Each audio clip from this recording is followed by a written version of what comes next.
Freud. Uma vida para nosso tempo, de Peter Gay. Elaborações 1902-1915. Prazeres dos sentidos. Não surpreende que os vereditos literários de Freud muitas vezes fossem diretamente políticos. Uma razão pela qual apreciava Anatole France era por este manifestar um franco antissemitismo. Uma razão pela qual atribuía a Dmitri Marezenkovsky, autor de O Romance de Leonardo da Vinci, um peso muito maior do que merecia. Era por lisonjear um artista da Renascença a quem Freud admirava pela independência e coragem intelectual. Mas a maioria dos escritores preferidos de Freud eram favoritos por serem talentosos psicólogos amadores. Freud podia aprender com eles, assim como, pensava ele, os biógrafos ou antropólogos podiam aprender consigo. Você está ouvindo Psicanálise em Voz. Apoie nosso canal com sua inscrição, seu like e deixe seu comentário. Isto não significa reduzir Freud a um filisteu coerente, muito embora aplicasse tal epiteto a si próprio. Mas o veio utilitário em sua preferência é inegável. Como confessou em 1914, no artigo sobre o Moisés de Michelangelo, abre aspas, frequentemente notei que o tema de uma obra de arte atrai-me mais fortemente do que suas propriedades formais e técnicas, as quais, afinal, são o que o artista mais valoriza. Na verdade, não tenho uma compreensão adequada de muito dos métodos e alguns dos efeitos da arte. Fecha aspas.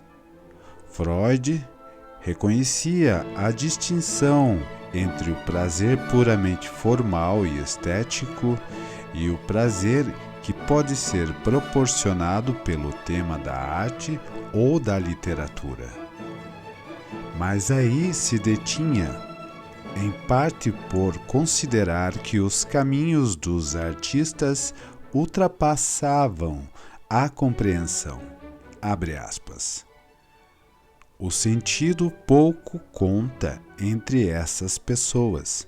Tudo o que lhe importa é a linha, a forma, a concordância dos contornos. Eles se entregam ao Lustprinzip. Nota de rodapé. Freud era um estilista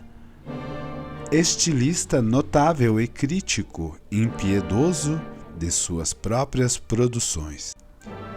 Sua, abre aspas, autocrítica, fecha aspas, disse a Ferenczi, abre aspas, não é um dom agradável, fecha aspas, mas, ao lado de sua coragem, ele a considerava como seu melhor traço de caráter. Foi essa autocrítica que, abre aspas, fez uma seleção estrita entre minhas publicações. Sem ela, eu teria apresentado o triplo ao público, fecha aspas. Freud a Ferenczi, 17 de outubro de 1910. Correspondence Freud Collection. Isso soa um tanto exagerado, mas visto que Freud costumava destruir seus rascunhos e anotações, pode ser realmente verdade. Contudo, nem por isso se converteu num crítico literário. Em Freud, num profundo contraste, o princípio da realidade impunha seu predomínio sobre o princípio do prazer. Essa propensão mental prática inevitavelmente modelou a relação bastante distante e curiosa de Freud com a música. Ele fazia questão de proclamar sua ignorância em matéria musical e admitia que não era capaz de cantar. Na interpretação dos sonhos, praticamente se vangloriou de sua falta de ouvido musical. Ao cantarolar o desafio de Fígaro ao conde Almaviva, no primeiro ato de As Bodas de Fígaro, ele achava que, abre aspas, uma outra pessoa talvez não reconhecesse a melodia, fecha aspas. Os que eram obrigados a ouvi-lo trautear áreas de ópera de Mozart confirmavam a verdade do fato. Não procurava músicos e, como observou sucintamente sua filha Ana, abre aspas, nunca ia a concertos, fecha aspas, mas apreciava a ópera, ou melhor, algumas óperas. Suas filhas, revirando suas lembranças, apareceram com 5: Dom Giovanni, As Bodas de Fígaro e A Flauta Mágica de Mozart, Carmen de Bizet e Meistersinger de Wagner. A lista é ponderada e breve, nada de Claude Debussy, nada de Richard Strauss. Entre as óperas de Wagner, Meistersinger, depois de algumas obras anteriores como O Holandês Voador, é certamente a mais acessível, e Carmen, embora tenha levado algum tempo para conquistar Paris, após sua premiere em 1875 nesta cidade, rapidamente tornou-se grande favorita nas terras de língua alemã. Brahms, Wagner, Tchaikovsky, que pouco concordavam em outras coisas, eram unânimes em considerar a última obra de Bizet como uma obra-prima. Nietzsche, que assistiu pelo menos a 20 apresentações dela, invocou sua vitalidade e encanto gaulês ao polemizar contra os pesadelos e decadentes dramas musicais teutônicos de Wagner. Bismarck, esse informado entusiasta da música, vangloriava-se de tê-la ouvido 27 vezes. Não era preciso ser devoto da vanguarda para apreciar essas óperas. Certamente Freud conhecia-as bastante para citá-las conforme suas finalidades. A área de Fígaro, abre aspas, se vous ballarez, signol contigo, continuo, fecha aspas. A declaração de Zarastro à princesa Palmina em A Flauta Mágica, de que não poderia obrigá-la a amá-lo, leporello, enumerando impudente as conquistas de Dom Giovanni para Dona Elvira. A atração da ópera sobre alguém tão pouco musical como Freud não é de forma alguma misteriosa.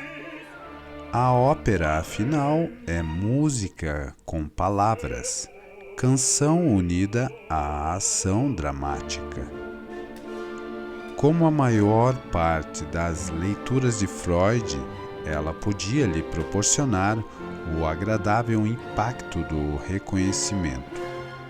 À sua maneira extravagante e muitas vezes melodramáticas, a ópera tratava das questões psicológicas que preocuparam Freud durante toda a sua vida adulta: o amor, o ódio, a avidez, a traição. Além disso, a ópera também é um espetáculo e Freud era particularmente sensível a impressões visuais. Era por isso que ele olhava seus pacientes com a mesma atenção com que os ouvia. E mais, a ópera retrata o desenlace de agitados conflitos morais, desembocando em soluções morais satisfatórias. Ela apresenta protagonistas com alta expressão verbal, presos na luta entre o bem e o mal. Entre as 5 óperas favoritas de Freud, à exceção de Carmen, todas, e mais obviamente a Flauta Mágica de Meistersinger, decretam o triunfo da virtude sobre o vício, desenlace que proporciona prazer ao ouvinte mais sofisticado, além de oferecer informações sobre as lutas que se travam no espírito do homem, de homens e mulheres. Nota de rodapé. Deve-se notar que na obra particularmente preferida de Freud, Dom Giovanni, esse triunfo é extremamente ambíguo. O Dom, que desafia os valores dominantes da moral e da religião, é enviado ao inferno, mas sua busca do prazer é tão despreocupada e sua conduta frente à condenação e à morte é tão heróica que a ópera sugere uma reação mais complexa do que, digamos, a reconciliação que se estabelece em As Bodas de Fígaro. Mas à falta de comentários detalhados de Freud sobre Dom Giovanni, é impossível supor que a ópera significava para ele.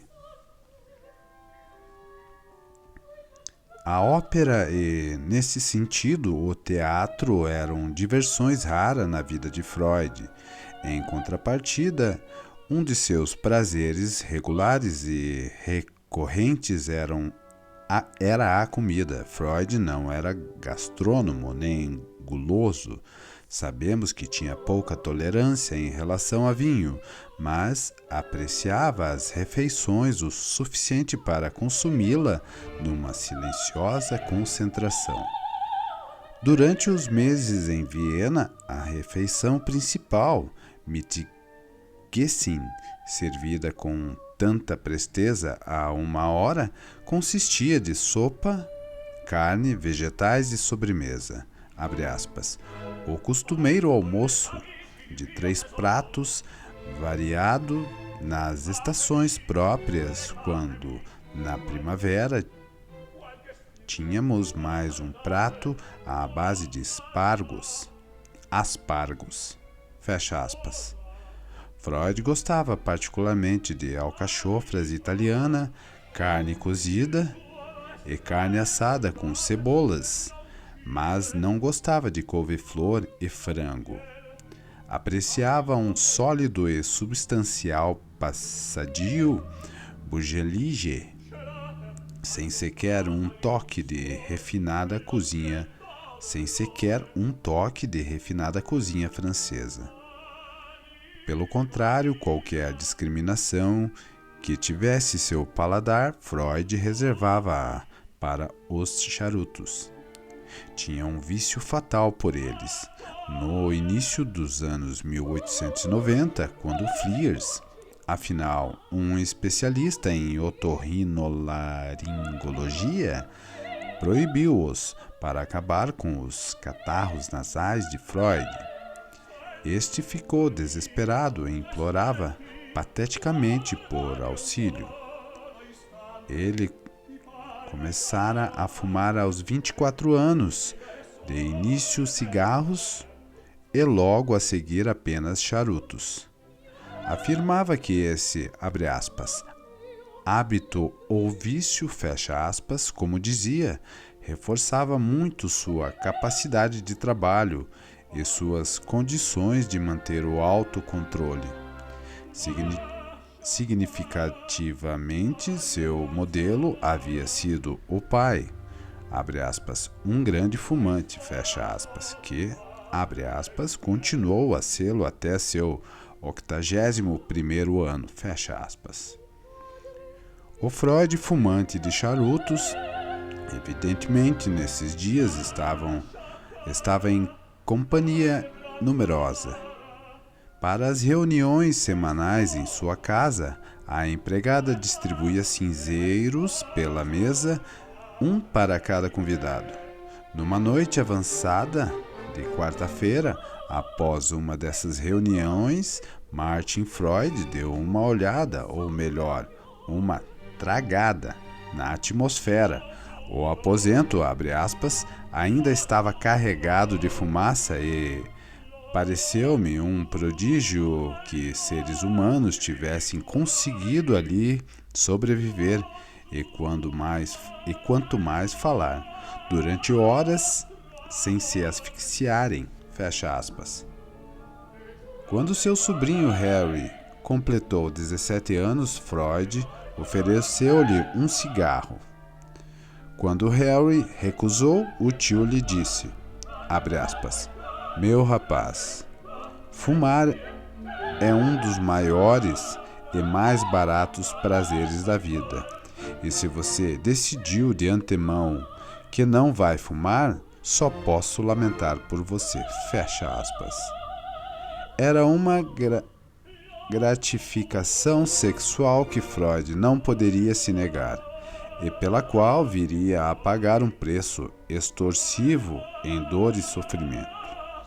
Em 1897, como sabemos, ele disse a Fliers, comunicando uma intuição que nunca desenvolveu num artigo, que os vícios, incluindo explicitadamente o vício do fumo, são apenas substitutivos do, abre aspas, único grande hábito, o vício primário, a masturbação. Mas foi incapaz de transpor essa percepção psicológica para a decisão de parar de fumar. Seu irremediável gosto de Freud pelos charutos atesta a sobrevivência de necessidades orais primitivas, sua coleção de antiguidades revela resíduos da vida adulta de prazeres anais igualmente primitivos. O que ele certa vez chamou de seu, abre aspas, gosto pelo pré-histórico, fecha aspas. Era, como disse a seu médico Max Schurz, abre aspas, um vício cuja intensidade só é menor do que seu vício pela nicotina, fecha aspas. O consultório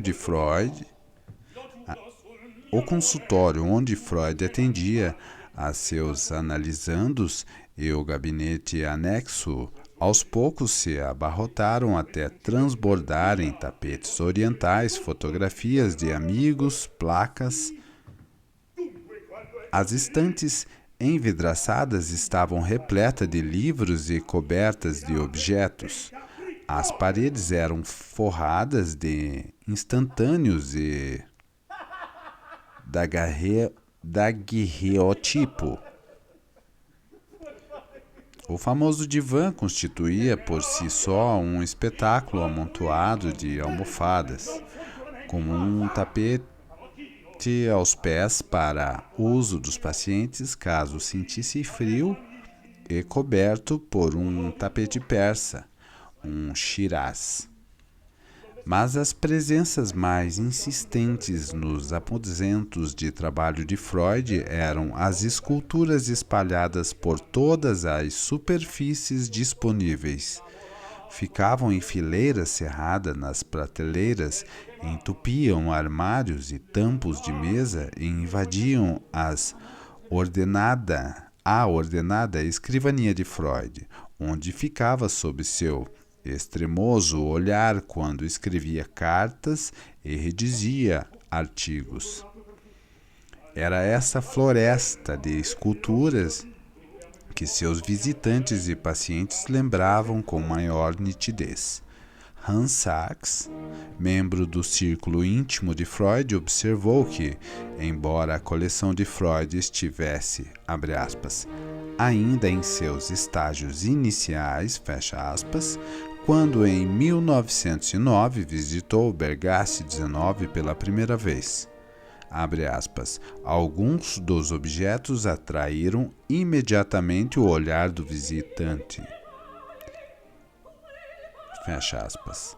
Ao começar a análise no ano seguinte, o Homem dos Lobos também considerou extasiantes os objetos antigos de Freud. Abre aspas. Havia sempre uma sensação de paz e quietude sagradas. Fecha aspas. Nós, abre aspas, nos dois gabinetes anexos, fecha aspas, de Freud, lembrava-lhe não o, abre aspas, consultório de um médico, mas antes o gabinete de um arqueólogo. Ali havia todos os tipos de estatuetas e outros objetos estranhos que mesmo o leigo reconhecia como descobertas arqueológicas do Egito Antigo. Aqui e ali distribuíam-se nas paredes placas de pedra representando diversas cenas de época há muito desaparecidas, fecha aspas. Essa profusão fora amorosamente reunida. A coleção de antiguidades era para Freud uma diversão de toda a vida a que se entregava com dedicação e método. Quando seu velho amigo Emanuel Love, professor e arqueologista em Roma e posteriormente em Viena, encontrava-se na cidade, ele visitava Freud e trazia notícias da antiguidade.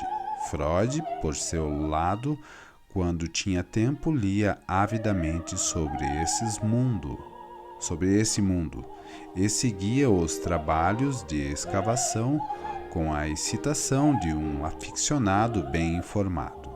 Abre aspas. Fiz muitos sacrifícios pela minha coleção de antiguidades gregas, romanas e egípcias, fecha aspas, disse a Stefan Zeng, já em idade avançada. Abre aspas.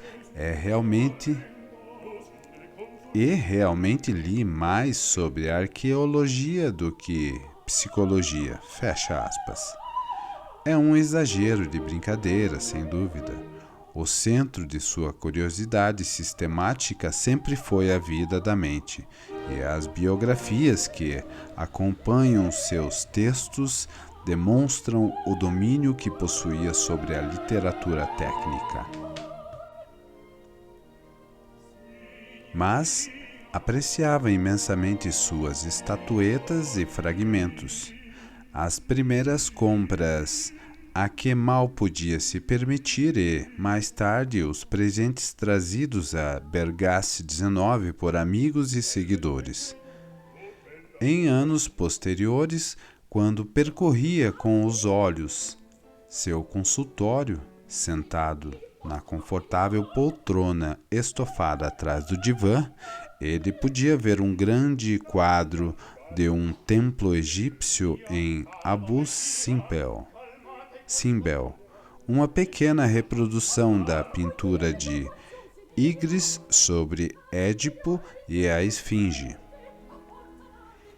e um molde de gesso de um antigo relevo abre aspas, Gradiva, fecha aspas, na parede oposta, em cima de um armário de vidro cheio de objetos antigos, ele havia colocado um quadro da Esfinge de Gizé. Um outro lembrete dos enigmas e dos intrépidos conquistadores como Freud que os solucionavam. Uma paixão tão aguçada exige uma interpretação, e Freud não relutou em apresentá-la. Ela disse aos homens dos lobos que, abre aspas, o psicanalista, como o arqueólogo em suas escavações, deve descobrir camada após camadas da psique do paciente, antes de chegar aos tesouros mais profundos e mais preciosos, fecha aspas. Mas essa metáfora de riqueza não esgota o significado deste vício para Freud. Seus objetos antigos afagavam-os quando se sentava à escrivaninha. E também eram emblemas, evocavam amigos que se tinham dado ao trabalho de lembrar o quanto apreciava tais artefatos. E recordava-lhe o sul, as regiões ensolaradas que visitara, as que esperava visitar e as que perdera a esperança de visitar, por serem demasiado distantes ou inacessíveis, como tantos setentrionais de Winckelmann e E.M. Forster, ele amava a civilização mediterrânea, abre aspas. Agora enfeitei meu aposento com moldes de gesso das estátuas florentinas, fecha aspas, disse a Fliers no final de 1896, abre aspas. Foi uma fonte de extraordinário estímulo para mim. Quero ficar rico para repetir essas viagens, fecha aspas. Como Roma, sua coleção representava obscuras pretensões sobre a vida, abre aspas. Um congresso em solo italiano, Nápoles, Pompeia, exclamou para Fliers num acesso de desejo após lhe contar a respeito dos moldes florentinos. Ainda mais obscuramente, suas antiguidades pareciam lembretes de um mundo perdido no qual ele e seu povo, os judeus, poderiam reencontrar suas remotas raízes. Em agosto de 1899, ele anunciou a Fliers, escrevendo em Berchtesgaden,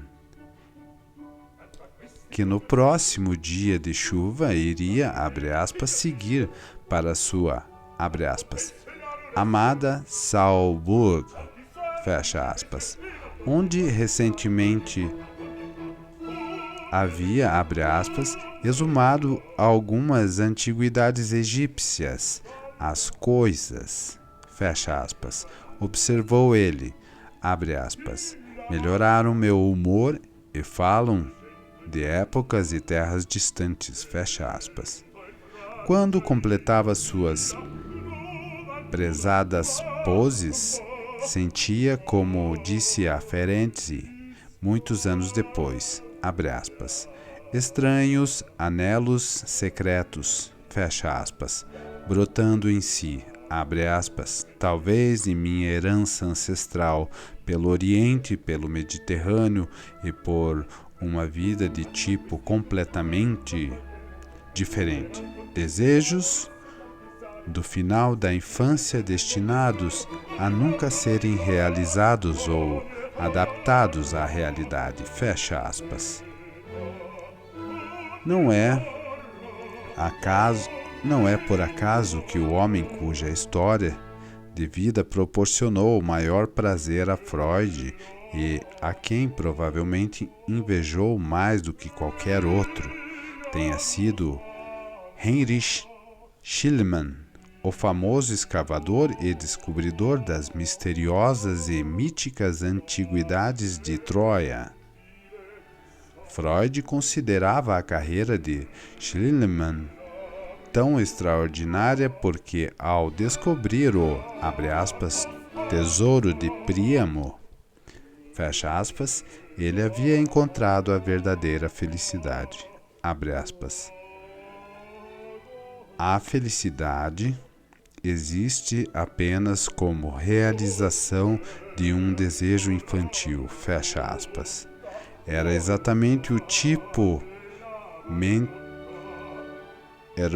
de desejo, sentia Freud, em seus estados de espírito pesarosos, que apenas muito raramente converteram-se em realidade na sua vida. Mas, como disse ao Homem dos Lobos, é com a grande metáfora do trabalho de sua vida que o gosto de Freud por objetos antigos adquire seu mais amplo significado, abre aspas, Sacha Lokuntur, fecha aspas, exclamara em 1896 em sua conferência sobre a etiologia da histeria perante colegas médicos de Viena, abre aspas, as pedras falam, fecha aspas. Pelo menos as pedras falavam? Pelo menos a ele as pedras falavam.